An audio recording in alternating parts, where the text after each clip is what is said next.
اللہ نے مجھے آواز کا تحفہ دیا اور اس آواز کے ذریعے میں نے بہت نام، عزت اور شہرت کمائی، پوری دنیا دیکھی، لیکن ایک خلش ہمیشہ دل میں رہی کہ زندگی کا مقصد کیا ہے، کیوں بھیجا گیا مجھے اس دنیا میں؟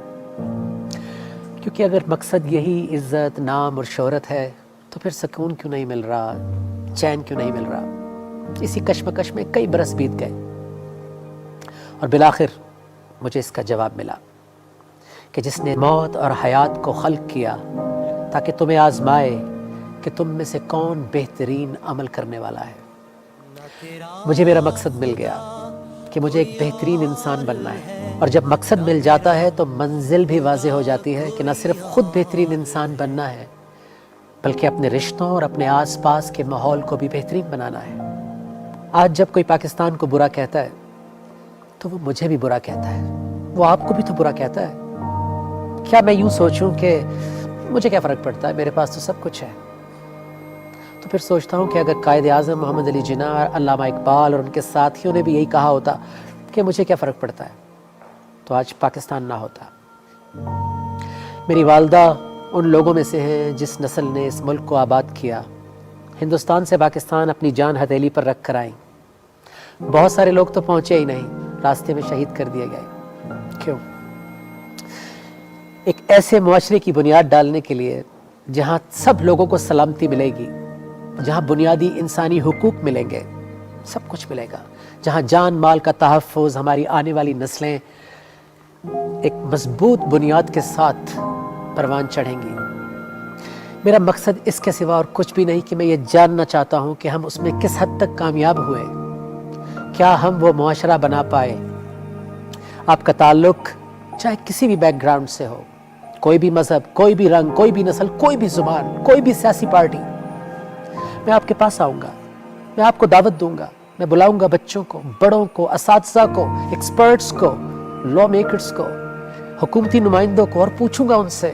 میں جاننا چاہتا ہوں، میرے پاس بہت سے سوال ہیں، میں یہ کھوج لگانا چاہتا ہوں کہ کیسے بنے گا یہ معاشرہ وہ معاشرہ، کیسے بنے گی یہ ریاست مدینہ۔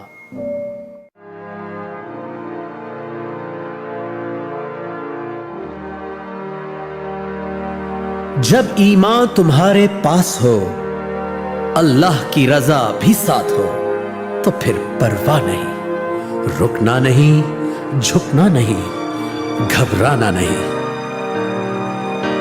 آندھی آئے یا طوفان، مشکل میں ہو جو اپنی جان، آندھی آئے یا طوفان، مشکل میں ہو جو اپنی جان، میں تم کو تھام لوں، تم مجھ کو تھام لو، تو پھر پرواہ نہیں، رکنا نہیں، جھکنا نہیں، گھبرانا نہیں۔ پرچمِ ستاروں ہلا،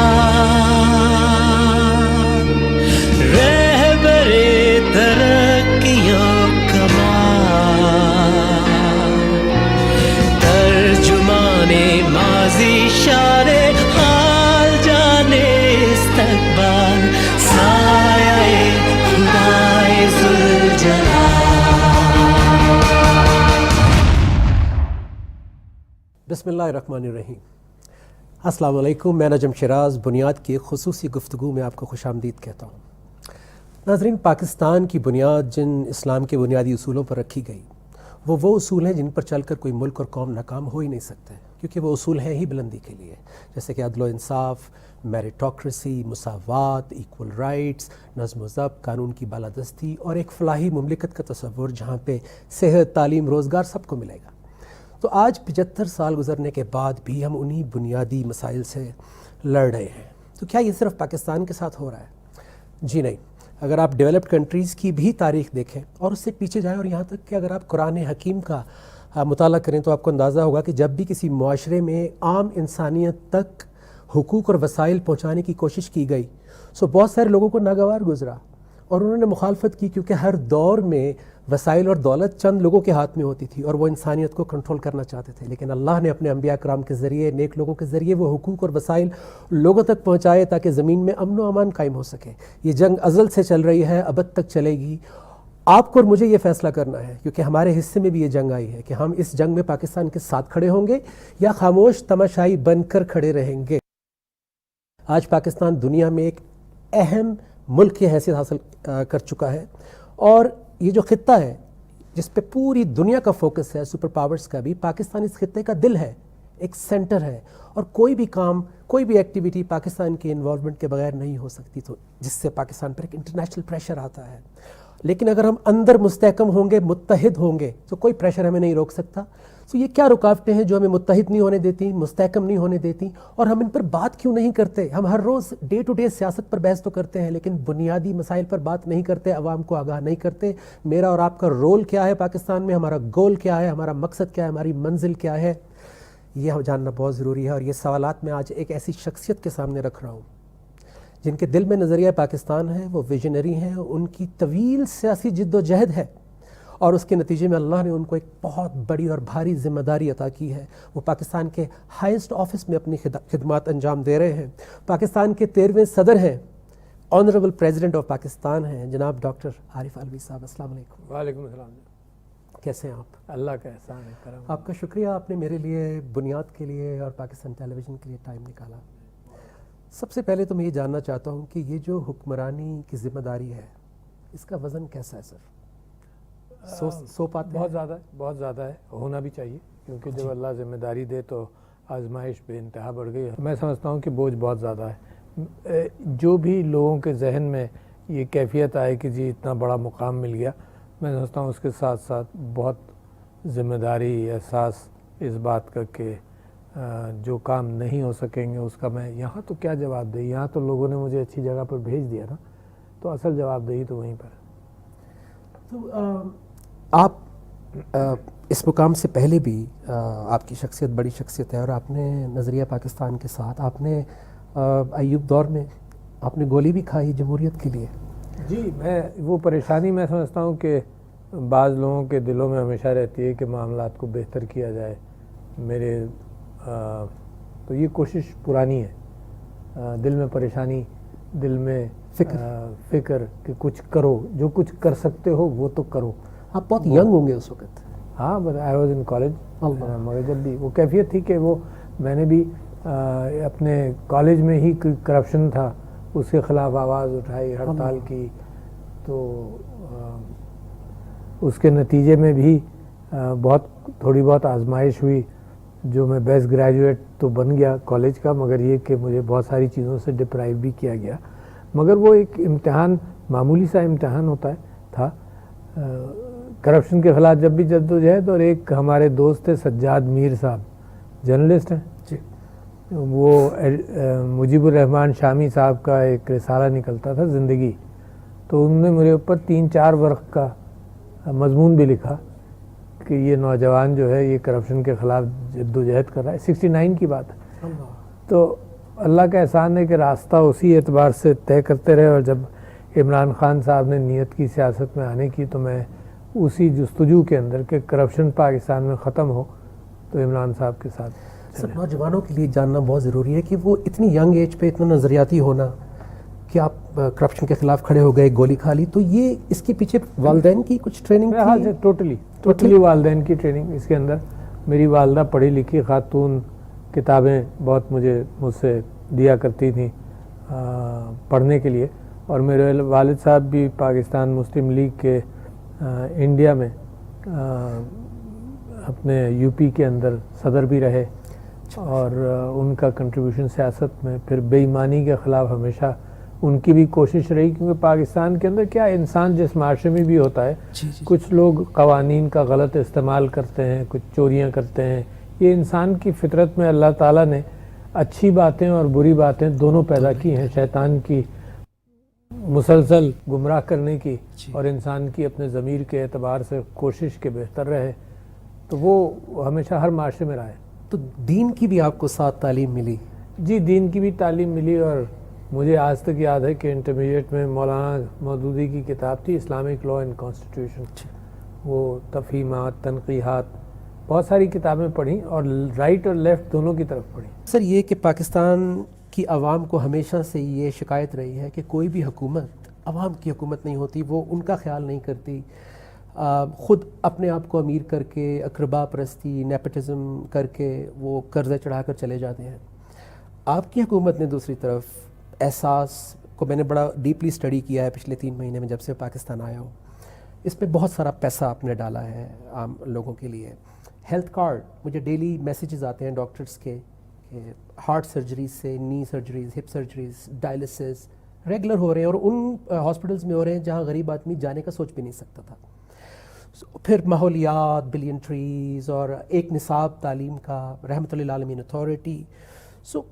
کیا آپ یہ تاثر کم کر پائے ہیں عوام کا کہ یہ حکومت عوام کو ہیلپ نہیں کرے گی؟ کیا یہ تو کر ہی رہی ہے۔ میں سمجھتا ہوں کہ جو چیزیں آپ نے گنائیں، ورلڈ اکنامک فورم نے 4-5 دن پہلے اپنا ڈیٹا ریلیز کیا، جو مثال پاکستان کے نے اس کے ساتھ ساتھ اپنے کمنٹس بھی دیے، اس کے اندر انہوں نے یہی چیزیں پک کی ہیں۔ انہوں نے کہا کہ یہ ویژنری لیڈرشپ کا کنٹریبیوشن ہے جس دنیا بھر کے اندر پاکستان کا نام روشن کر رہے ہیں۔ انہوں نے کہا کہ اسمارٹ لاک ڈاؤن کی جو فلسفہ تھا، جو عمران خان صاحب نے کہہ دیا تھا اعلانیہ کہ میں اپنے لوگوں کو غریب نہیں کرنا چاہتا، مزید بھوکے نہ مر جائیں، جی بالکل، روزی سے نہ جائیں، تو جو اسمارٹ لاک ڈاؤن کا انہوں نے کہا کہ پائنیئر تھا Pakistan, one of the pioneers. میں کہتا ہوں پائنیئر ہی پاکستان تھا، بہت سارے ملکوں کو بعد میں سمجھ میں آیا۔ صرف عمران خان صاحب کا یہ خواہش تھی کہ میں لاک ڈاؤن نہیں کروں گا، غریب مر جائے گا، تو اب دنیا اس کی تعریف کرتی ہے۔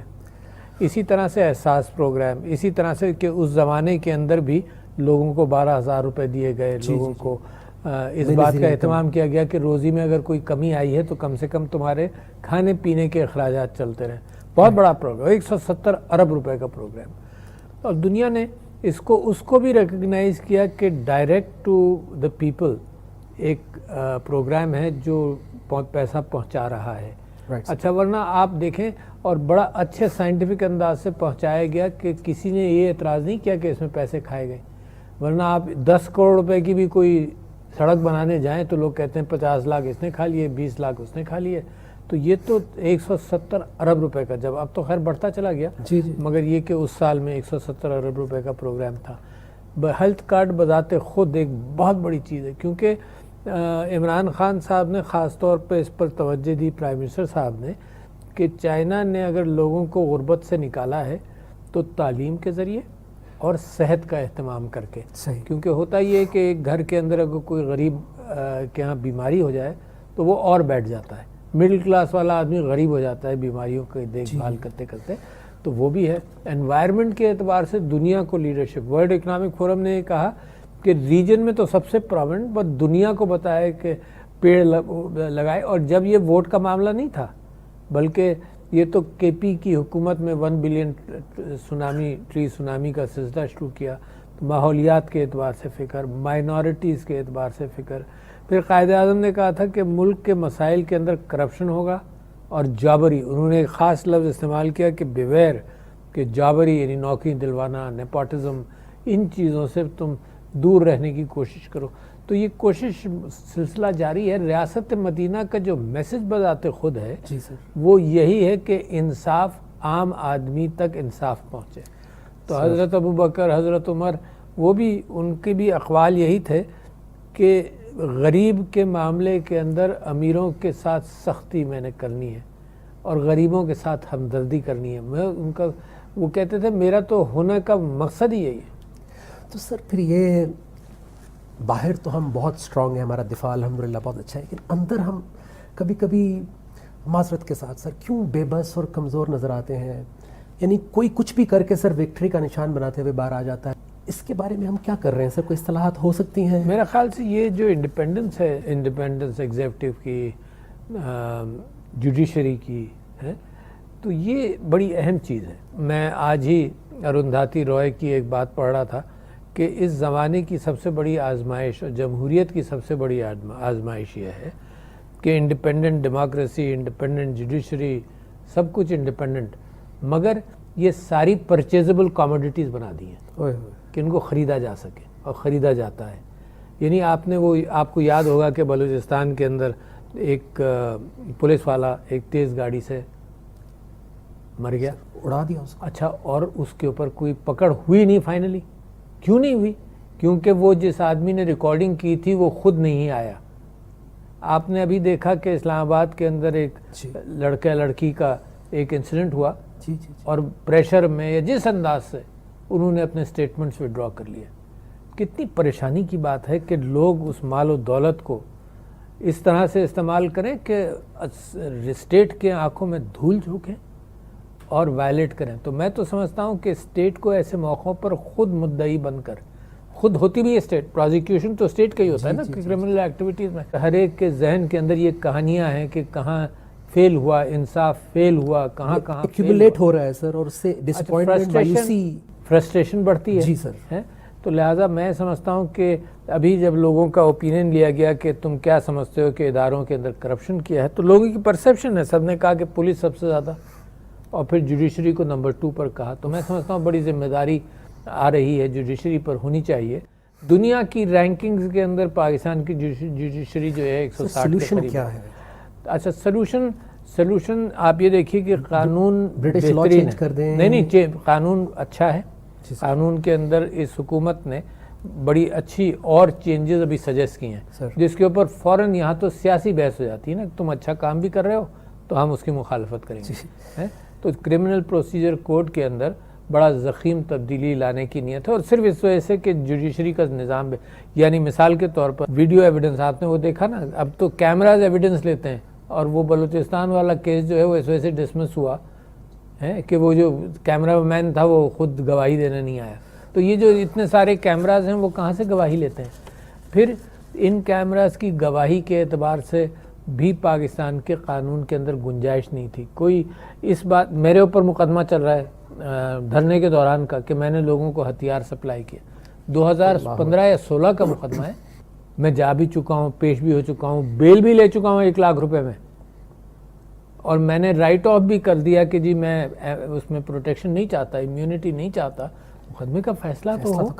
تو میں تو میرے ساتھ ہے نا, یہ میری چھوٹی چھوٹی 1-2 پراپرٹیز تھیں, ان پر قبضہ ہو گیا, میں کبھی آج تک خالی نہیں کرا سکا. تو یہ تو وہ ہے جو جس کا کچھ اثر رسوخ مڈل کلاس کا آدمی کچھ اثر رسوخ ہوگا. جو غریب آدمی ہو تو پریشان ہے نا. تو یہ اچھا, تو مقابلہ کس کا ہے؟ مقابلہ یہ ایک ہاتھ نہیں ہے ایگزیکٹو کا. اس حکومت کی کوششوں کے اندر پورا مافیا مقابلے پر ہے. ایک سمپل سا حضرت عمر کا قانون کہ یہ چادر آپ نے کہاں سے لی, 2 چادریں کہاں سے آئیں, یہ نیب کا قانون ہے. نیب کا یہی قانون ہے کہ تمہارے پاس ہے, کہاں سے آیا. اس کے اوپر جناب اتنی توجیحات ہو گئی ہیں. سمپل قانون ہے, بھئی آپ کے پاس ہے نا, یہ چیز آپ کے پاس ہے, آپ بتا دیجئے کہاں سے آئی. اس میں کیا مشکل ہے؟ اور جناب مہینوں مقدمے چل رہے ہیں, مہینوں. لوگ کہتے ہیں کہ کیوں پوچھ رہے بھائی, نیچے سے چلاؤ, تھانے سے چلاؤ اس کو. یعنی ایک اور ہی پروٹیکشن لوگوں نے کہا ہے کہ جو بڑا آدمی پھنس جاتا ہے نا, وہ کہتا ہے کہ تم اوپر کیسے دیکھ رہے ہو اس کو تو نیچے سے شروع کرو تاکہ 20 سال لگیں, گواہ مر جائیں یا گواہ غائب ہو جائیں. سارے جو جتنے کرپشن کے کیسز ہیں اس میں کاغذات غائب ہوتے ہیں. ابھی پچھلے دنوں میں نے نیب کے ایک آدمی کو اس کی پرماننٹ ڈسمسل اور ایف آئی اس کے اوپر پروزیکیوشن کروانے کی کوشش کی, ڈسمسل کیا کہ جی پورا ایک بہت بڑے کرپٹ آدمی کا جو چھاپا پڑا اس کے گھر پر, تو اوریجنل لیز کے فائلز ملے سارے, بہت سارے, اربوں کی دولت کے. کہتا ہے کہ میری الماری سے چوری ہو گئے, نیب کی کسٹڈی میں چابی تالا اس کے پاس, چوری ہو گئے. تو یہ تو ہمیشہ ہوا. وہ ایک پتہ نہیں لاہور ہائی کورٹ کا کیس تھا ایک بہت بڑے سیاستدان کا کہ وہ جی سارے کیسز غائب ہو گئے. یہ ایس جی ایس کوٹیکنا کا کیس تھا ہے نا, اس کے اندر جناب سوئٹزرلینڈ سے لے کر بھی ڈاکیومنٹس غائب ہو گئے. تو یہ پاکستان کے نظام کے اندر بے انتہا ضروری ہے کہ یہ جو کرمنل پروسیجر کوڈ کو ماڈیفائی کیا جائے. یہ جو حکومت نے سجیشنز دیے ہیں اس کو میں سمجھتا ہوں غیر سیاسی انداز سے دیکھیں اور انصاف کا نظام پختہ کرے. انصاف تو ملے گی عدالتوں کے ذریعے. سر اس میں زیادہ کون کنٹریبیوٹر ہے؟ سسٹم، سارا سسٹم، مافیا کا کنٹرول اور انٹرنچمنٹ جو ہے نا اس کو نکالنا آپ دیکھیے کتنا مشکل ہے. یعنی اس کو نکالنے کے اندر مجھے تو تعجب یہ ہوتا ہے کہ سارا میڈیا بھی پورا کنٹریبیوٹ کرتا ہے اس بات کو کہ یہ کنفیوژن کریٹ ہو جائے. یار سمپل نیب کا قانون کے آئے کہاں سے تمہارے پاس؟ اس کو جناب عدالتوں کی پیشیوں کے اندر اس بہانے سے اس بہانے سے، اسی کرمنل پروسیجر کوڈ کے اندر ایک ماڈیفیکیشن انہوں نے یہ بھی کی ہے جو اگر یہ ایکسیپٹ ہو جائے کہ اگر اوریجنل مقدمہ چل رہا ہے نا تو بہت ساری درخواستوں سے ڈیلے کیا جاتا ہے. کبھی بیل کی درخواست آ رہی ہے، کبھی کوئی آ رہی ہے، کبھی کوئی آ رہی ہے. تو اس کے اندر سجیشن یہ ہے کہ جو مین مقدمہ ہے وہ چلے گا. یہ لوپ ہولز بند یہ الگ الگ درخواستیں الگ جائیں گی مگر مین مقدمے کی تاریخ نہیں پڑے گی ان درخواستوں کی وجہ سے. اس پہ سر لیجسلیشن بنے گا؟ جی لیجسلیشن ہونا چاہیے مگر کوشش ہے. دیکھو نا کیسے ہوگا سر؟ کوشش ہے مگر وہ پورا فریم آف مائنڈ بدل لے گا پاکستان کا. بدل رہا ہے، بدلے گا انشاءاللہ. یہ جنگ اکیلی نہیں ہے، یہ جنگ عمران خان کی نہیں ہے، یہ میری نہیں ہے، یہ آپ کی نہیں ہے، پوری قوم کی جنگ ہے. یہ کیسے ہو سکتا ہے کہ صرف نیب پڑی رہے کرپٹ آدمیوں کے پیچھے؟ معاشرہ کہاں ہے؟ معاشرے کا رول نہیں ہے. کرپٹ آدمیوں کے وہ جو وی کا سائن چور نکلتا ہے تھانے وہ اریسٹ سے اور وکٹری کا سائن دکھاتا ہے اور معاشرے کے وہاں لوگ بیٹھے ہوتے ہیں تالیاں بجا رہے ہیں، نعرے لگا رہے ہیں. تو معاشرے کی ذمہ داری نہیں ہے کیا؟ تو لہٰذا کبھی یہ مت سمجھیے کہ صرف حکومت کی ذمہ داری ہے. یقیناً حکومت کی ذمہ داری پرائمری ہے مگر پورے معاشرے کی ذمہ داری ہے. اس پہ سر ایک بڑا امپورٹنٹ سوال ہے کہ پاکستان جو کہ عوام کے لیے جاننا بہت ضروری ہے کیونکہ آپ نے عوام کی بات کی ہے سر، کہ پاکستان اس وقت 24/7 ہر روز ایک جنگ لڑ رہا ہے سر. وہ دہشت گردی کی جنگ ہے، عدم برداشت کی جنگ ہے، اسلاموفوبیا کی جنگ ہے، وہ کرپشن کی جنگ ہے، وہ ماحولیات کی جنگ ہے، آبادی کی جنگ ہے، بہت ساری جنگیں ہیں سر. تو کیا یہ کیسے ممکن ہوگا کہ جو عوام ہے یہ ایک 20-22 کروڑ کی عوامی بن جائے، اپنی ذمہ داری بھی لیں؟ کیا رکاوٹیں ہیں جو ہمیں متحد نہیں ہونے دیتی سر؟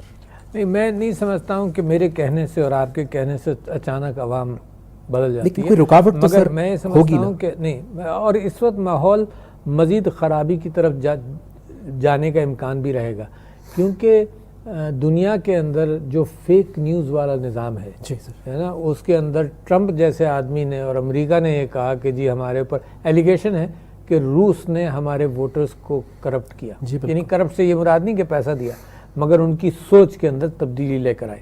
اچھا تو لہٰذا یہ جو مسلسل جد و جہد ہے اس کے اندر میری شکایت صرف پاکستان کے میڈیا سے نہیں ہے، میری شکایت انسان سے کہ انسان کی اپنے ڈی این اے میں یہ کیفیت ہے کہ خراب خبر جو ہے اس کی اہمیت ہمیشہ سے زیادہ رہی، ہمیشہ سے، سینکڑوں سال سے خراب خبر کی اہمیت زیادہ. میڈیا رول پلے کر رہا ہے سر؟ نہیں، میں انسان کے اپنے مزاج کی بات کر رہا ہوں. تو خراب خبر جو ہے وہ انسان کو چونکا دیتی ہے، یعنی سانپ ہے کہیں، تو یہ اس کے ڈی این اے کے اندر آیا.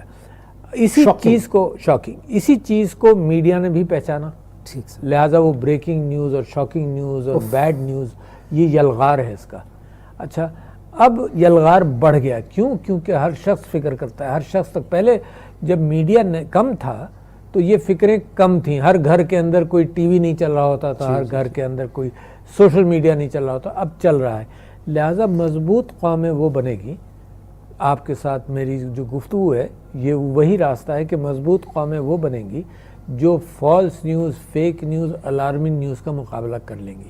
ورنہ یہ قوموں کو خراب کرنے والی کیفیت ہے. اور میں تو پارلیمنٹ میں تقریر کر چکا ہوں کہ ویپنز آف ماس ڈسٹرکشن ایک خراب جھوٹی خبر امریکہ کے لوگوں کو بیچ دی گئی اور دنیا پر ظلم کر دیا گیا. تو لہٰذا یہ پاکستان کے اندر جو بہتری کی طرف جا رہے ہیں اس کے اندر اگر میڈیا مسلسل اپنی عادت سے مجبور، دنیا کے میڈیا کی طرح کوئی خاص نہیں، یہ کہتا رہے کہ تم تو ہوئی خراب، آج یہ خرابی، آج اتنے قتل ہوئے، آج وہ تباہی ہوئی، آج فلانا ہوا، آج دھماکہ ہوا، ٹوٹل فوکس بریکنگ نیوز پر، تو آدمی سوچے گا کب؟ ایسے ہی ہیں ہم، پھر وہ یہ سوچیں گے کہ ہم. تو لہٰذا میں سمجھتا ہوں کہ ایک دوسرا حصہ ہے بریکنگ نیوز کے علاوہ، وہ ٹیلی ویژن والوں سے میں سمجھتا ہوں کہ ان کے ڈرامے، ان کے جو باقی اس کے علاوہ بریکنگ نیوز اور بریکنگ سیاست کے علاوہ ان چیزوں پر بھی اگر توجہ دیں. کبھی کبھی میڈیا یہ سمجھتا ہے کہ صرف میں پاکستان کے میڈیا کو کرٹیسائز کر رہا ہوں، مگر میں ساری دنیا کو کہتا ہوں کہ دس is what is happening.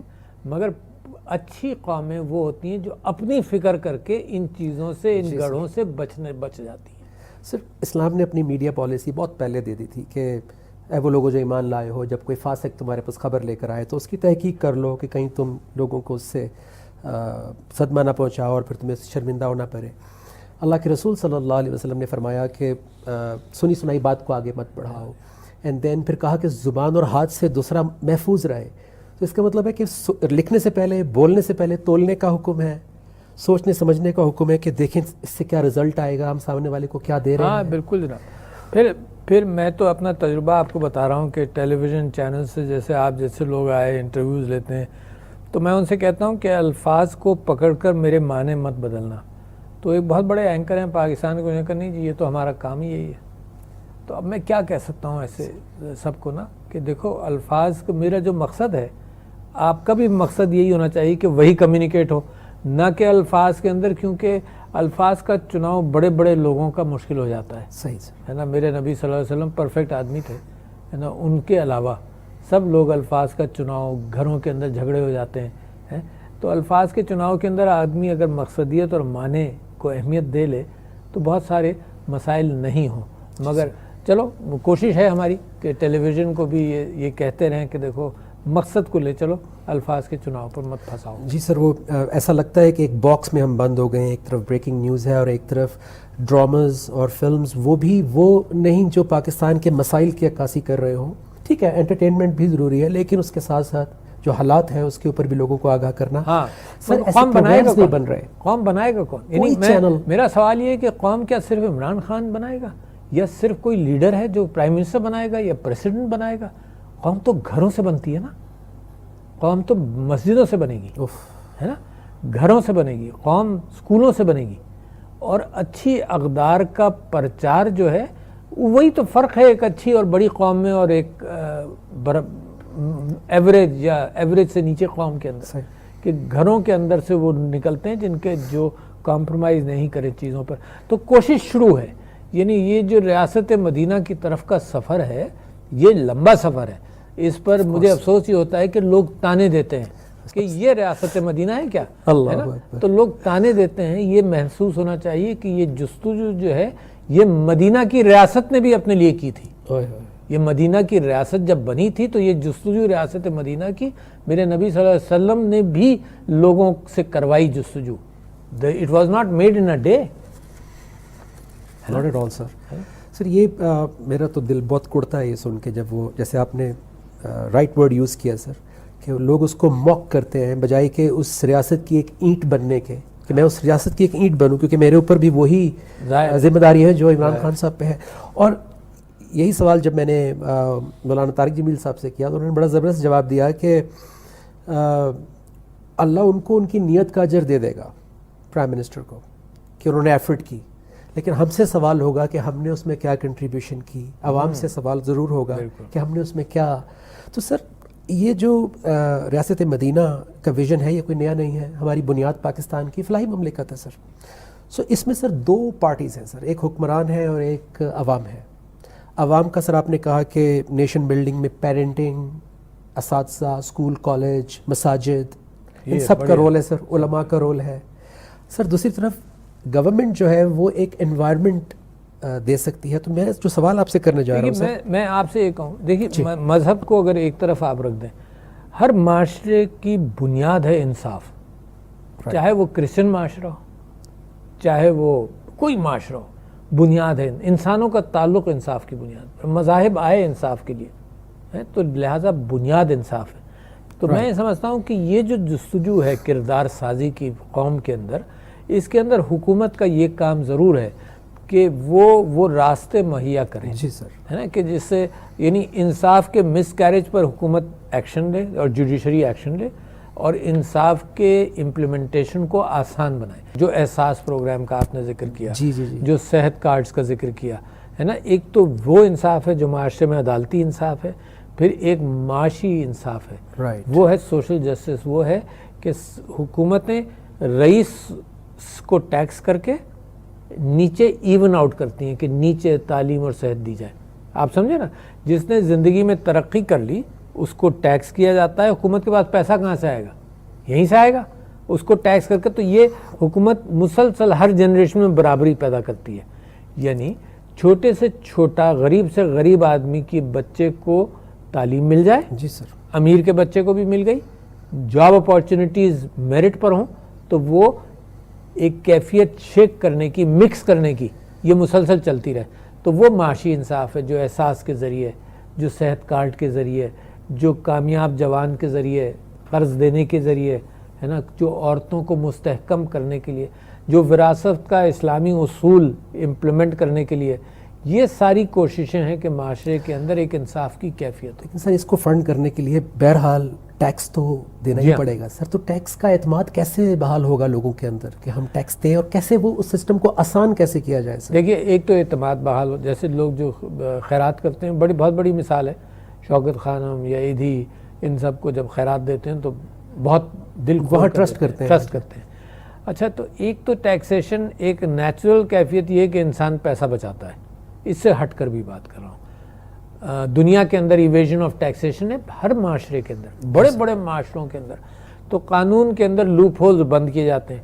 Pakistan کے اندر بھی ہم نے لوپ ہولز بند کیے, مگر جب بڑا جو ہے سیاستدان, بڑا بیوروکریٹ, بڑا فوجی افسر, جب یہ سب خود یعنی قوم کے قانون کو ایلیوڈ کر رہے ہوں. آپ نے دیکھا بہت سارے لوگ پکڑے گئے کہ باہر جناب کمپنیز بنائی ہوئی تھیں, جی سر, آف شور ہے نا, آف شور کمپنیز بنائی ہوئی تھیں. کیا تھا؟ ٹیکس چھپانے کا طریقہ تھا. اس میں بھی آج تک ہم پکڑ ہی رہے ہیں. کوئی آدمی کہیں منزل تک پہنچا نہیں پا رہے, تو عوام بھی کہتے ہیں کہ یار تم نے, میں بھی ان میں شامل ہوں, جو یہ محسوس کرتے تھے کہ جی سارا کرپشن جو 90 ڈیز کے اندر سب ختم ہو جائے گا. اب میں سمجھتا ہوں کہ اٹ از اے بگر وار.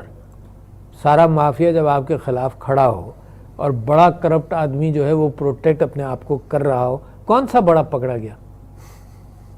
نہیں بتائے. اچھا, میں جب بھی اب خبر پڑھتا ہوں نا تو مجھے خیال ہوتا ہے کہ یار کسی KMC کے ایک بندے کے گھر پر بہت سارا سونا وونا ملا ہے. آپ کو یاد ہوگا بلوچستان کے ایک بندے کے پاس سے سونے کی اینٹیں اور 50, 60, 70 کروڑ روپے مل گیا تھا. اب تو لگتا ہے کیا ہوا اس کا؟ چھوٹا ہے ہی نہیں سر, ساری بڑے, کیونکہ کوئی بھی نہیں پکڑا. ہم نے تو 50, 60, 70 کروڑ دے کے بھی نہیں. یہاں پہ بڑا کون ہے, چھوٹا کون؟ تو یہ کیا ہوا؟ تو لہٰذا ایک ہوتا ہے قانون, ایک ہوتا ہے یعنی اگر میں کوئی خراب کام نہیں کروں گا زندگی میں تو کس وجہ سے نہیں کروں گا. سب سے بڑا اگر مجھے خدا کا خوف ہر معاشرے میں ہے نا, جو کرسچنز ہے اس معاشرے میں بھی کوئی نہ کوئی, تو سب سے اچھا رکاوٹ تو وہ ہے. سب سے اچھی چوکیداری دل کی اور جیب کی یہ کرے گا خدا خوفی. دوسرا یہ ہے کہ قانون ہو. تیسرا یہ ہے کہ قانون ہو اور پھر لوگ پکڑے جائیں, پکڑے بھی جائیں. پھر یہ ہو کہ جو پکڑے جائیں ان کو سزا بھی ملے, کیونکہ آپ نے دیکھا نا پکڑے بھی گئے لوگ مگر سزا نہیں ملتی. بٹوین گیٹنگ, پہلے تو گیٹنگ کاٹ, پھر پکڑنے کے بعد ان کو سزا بھی ملے. اور پھر چوتھے یہ کہ معاشرہ بھی تو نکو بنائے نا جو کرپٹ آدمی ہے اس کو, تاکہ بچے جو ہے وہ یہ نہیں سیکھیں کہ بڑا آدمی بے ایمان جو کچھ, میرے والد صاحب اس کی گاڑی کا دروازہ کھول رہے ہیں, بلکہ بچے یہ سیکھیں کہ یہ معاشرے نے اس کا بائیکاٹ کیا ہے.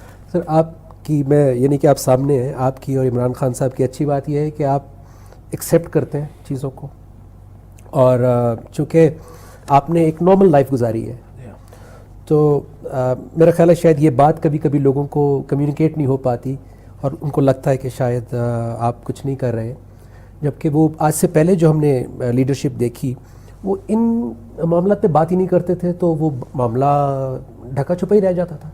آپ نے چونکہ اس کو ایڈریس کیا ہے, سو اس لیے مجھے لگتا ہے کہ زیادہ فوکس بھی آتا ہے آپ کے اوپر, لوگوں کی امیدیں, ایکسپیکٹیشن زیادہ ہیں, اور آئی ایم شیور کہ آپ اس کے لیے پوری ایفرٹ بھی کر رہے ہیں, کیونکہ نہ تو آپ کوئی آف شور اکاؤنٹس بنا رہے ہیں, نہ آپ کوئی پیسہ یا کاروبار اس سے فنڈ کر رہے ہیں گورنمنٹ سے, یہ تو سب جانتے ہیں سر. اب مرنا قریب ہے سر. یہ اللہ کے رسول صلی اللہ علیہ وسلم, ہم ریاست مدینہ کی بات کر رہے تھے, تو وہ اصحابہ کرام تو بہت تھوڑے سے تھے, معاشرہ لادین تھا. یہاں پر ہم 20-22 کروڑ ہیں, اکثریت مسلمان ہیں, عدالتیں مسلمان ہیں, اکثریت ادارے مسلمان ہیں, سب مسلمان ہیں زیادہ تر. سو پھر بھی ہم وہ معاشرہ نہیں بنا پا رہے. میرے خیال سے بنے گا انشاءاللہ. میں سمجھتا ہوں نہیں, ایک تو پاکستان کی مضبوطی کے راستے پہ جیسے ہر شخص اپنی جگہ کوشش کرے, مگر جس کے اوپر زیادہ ذمہ داری وہ زیادہ کوشش کرے. میں سمجھتا ہوں کہ میں نے خاص طور پر عورت کی وراثت پر بڑا کام کیا، عورتوں کے پروٹیکشن کے قوانین پر بڑا کام کیا، میں نے کووڈ کے اندر علماء کے ساتھ بڑا تعاون کرایا. میں سمجھتا یہ ہوں اسلامک آئیڈیالوجی کونسل کے ساتھ مل کر میں کوشش یہ کر رہا ہوں کہ جو تربیت کا معاملہ ہے وہ مساجد سے شروع ہو، تعلیم کے حوالے سے. میں آئی ٹی سیکٹر کے اندر میں سمجھتا ہوں لوگوں کو روزی ملے، یہاں بیٹھے بیٹھے نوجوانوں کو باہر کی روزی مل جائے. انسان کی اور پھر ایک ملک کی گاڑی جو ہے اس کے 1,500 پہیے ہیں، پرزے ہیں. ہر پرزہ اپنی جگہ اہمیت رکھتا ہے، ہر پرزے کے اندر کوئی نہ کوئی گریس ڈال کر یا ایفیشنسی بڑھا کر چلانا چاہیے. اور اس کے ساتھ ساتھ خطرات ہیں. خطرات دیکھیں، اسلاموفوبیا کا خطرہ باہر ہے نا. ہندوستان میں جو مسلمانوں کے ساتھ ہو رہا ہے وہ بھی ہمارے دل کو غم ہے. کشمیر میں جو ہو رہا ہے وہ بھی غم ہے. افغانستان کے حالات بہتر ہوں تو پاکستان کے بہتر ہوں گے. تو یہ باہر کے خطرات، ان کو بھی ہمارا حکومت کی ذمہ داری ہے کہ اس کو ہینڈل کرتا رہے. جو بڑا میں فل مارکس دیتا ہوں اس حکومت کو کہ اس کے اندر اس نے بڑا کام کیا. آپ دیکھو ٹروڈو سے بیان آیا ہے نا، ٹویٹ آیا کہ جی اسلاموفوبیا نہیں ہو سکتا. پیوٹن صاحب کا آیا. اتنی لیول پر رسپانس جو ہے وہ آج تک پاکستان نے نہیں دیکھی، مسلمانوں نے نہیں دیکھی. تو مسلمانوں کی کو بھی لیڈرشپ کی ضرورت ہے. اگر انٹرنیشنل میدان میں آپ جائیں تو جو انٹرنیشنلی مسلمان کے لیڈران جو ہیں جو کمپرومائزز کر رہے ہیں اس سے نکل کر دنیا کو ایک موریلٹی والی لیڈرشپ کی ضرورت ہے جو یونائٹڈ نیشنز نے نہیں پرووائڈ کی، جو مغربی دنیا نے نہیں پرووائڈ کی. سر آپ نے بالکل صحیح فرمایا سر. میں قرآن کا اسٹوڈنٹ ہوں اور قرآن سے یہ سیکھا ہے کہ مسلمان کو انسانیت کو لیڈ کرنے کے لیے بھیجا ہے، اور لیڈرشپ انشاءاللہ ایسا لگتا ہے کہ اسی ملک سے دنیا کو ملے گی، اور عمران خان صاحب کی صورت میں نظر بھی آ رہی ہے. کیا ہم اپنی زندگی میں چھوٹا سا، میں چاہتا ہوں کہ آپ اس کے اوپر کوئی اصطلاحات یا اقدامات ہو رہے ہیں تو ضرور لوگوں کو بتائیں. کیا ہم اپنی زندگی میں یا اپنے بچوں کی زندگی میں دیکھ پائیں گے کہ ایک مذہبی ہم آہنگی ہو اور ایک مسجد میں سب مسلمان بھائی نماز پڑھ رہے ہوں جیسے اللہ کے گھر میں ساتھ پڑھتے ہیں؟ جی ایسا ممکن ہے سر؟ نہیں، میں سمجھتا ہوں کہ 2-3 کام ہو. دیکھو 22 کروڑ لوگوں کی اچانک تربیت تو نہیں ہوگی، جی سر، ہے نا، مگر بڑے میسیجز پاکستان میں اب گئے ہیں. ایک یہ کہ عمران خان صاحب کی حکومت کے اندر یہ بات طے ہو گئی کہ مائنورٹیز کو ہم پروٹیکٹ کریں گے، ہے نا. فوراً ایکشن لیا جاتا ہے. انڈیا میں مودی صاحب کے بیان نہیں آتے جو مسلمانوں پر، یہی مسیحی بھائیوں کے اوپر جو ظلم ہوتا ہے وہاں، تو ان کی آواز نہیں. یہاں فوراً ایکشن لیتے ہیں. لہٰذا ایک تو یہ، اس کے باوجود واقعات ہوتے رہیں گے مگر حکومت کی رسپانس یہ کہ فوراً ایکشن ہے. جیسے نیوزی لینڈ کے اندر آپ کو یاد ہے وہ ایک آدمی نے مارا تو حکومت نے ایک اچھا میسج دیا ہے. تو ایک تو وہ ہو رہا ہے جس کے اندر میں سمجھتا ہوں کہ ہم اور آپ اپنی زندگی کے اندر یہ چیزیں دیکھیں گے. دوسرے یہ کہ پاکستان کے اندر جو معیشت کی بہتری ہونے جا رہی ہے اور ہو رہی ہے، جو کووڈ نے پھر پکڑ لیا، ورنہ معیشت کے اندر ایکسپورٹس آپ کے بڑھ گئے، ریمیٹنسز آپ کے بڑھ گئے، انڈسٹری آپ کی لگنی شروع ہوگی، آئی ٹی سیکٹر بڑی تیزی سے بڑھ رہا ہے نا. یہ لونز دے کر کامیاب جوان اور عورتوں کے لونز وغیرہ، ان سب چیزوں سے ڈسیبلڈ لوگوں کے ساتھ جو ہیں ان کے ساتھ کام ہو رہا ہے. تو یہ پاکستان کے اندر ایک وائبرنسی آ رہی ہے. اور میں آپ سے پریڈکٹ کر رہا ہوں آپ کے ذریعے کہ یہ جو وائبرنسی نوجوانوں کے اندر جو روزگار کی آ رہی ہے، یہ ابھی اوپر نظر نہیں آئی لوگوں کو، سیاستدانوں کو نظر نہیں آئی. اور میں آپ کو یہ کہہ رہا ہوں کہ یہ بڑی اسٹرانگ موٹیویشن ہے ایک مستحکم پاکستان کی طرف.